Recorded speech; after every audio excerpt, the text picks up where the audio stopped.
The sun came out for the start of the Centenary Ashbourne Finals Day and the all-Dublin battle between the hosts, DCU, and the college where it all started 100 years ago, UCD.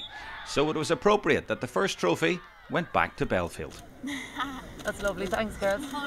Yeah, it's really I suppose it's a great occasion for the Ashbourne. 100 years, you know, it's a brilliant competition. I'm a very proud captain today, yeah. And you have the bragging rights in Dublin City tonight. Yeah, thank God. we came out the right side anyway. And what got you going when you were 7 points down? What was it galvanised your team? I think just the spirit of the girls, you know, they really wanted to win this. I know coming the last 2 weeks training for this match, we really wanted to win it. So I think girls just kind of realised that we had to kind of buck up and do it for each other, I think. Because it didn't look good. They got a great goal at the start of the second half. Were you not thinking at that stage what you're not going to do it? Yeah, we were now, to be honest, and I was kind of a bit unsure. We were unsure of ourselves, but a couple of them stood up. Aoife Wilson got the goal there in the end, and a couple of points we tapped over, and we had the win the second half. So things just went for us. 3, 2, 1.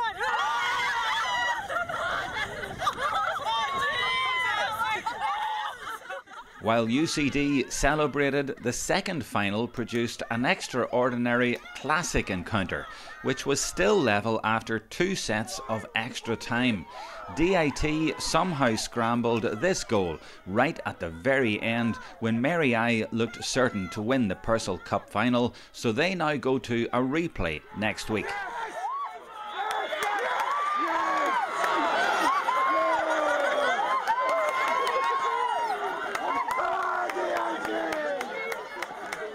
So that trophy on hold, but not this one. IT Carlow celebrating after beating St Mary's Belfast to win the Father Maher Cup for the 2nd year in a row. That left the main event in the rain, the Ashbourne Cup Final, where WIT avenged last year's defeat to UL, with 2 early goals making all the difference on the final scoreboard. This the first goal where an in-goal camera settled any doubt about the decision to award a goal. Overall, WIT were worthy winners.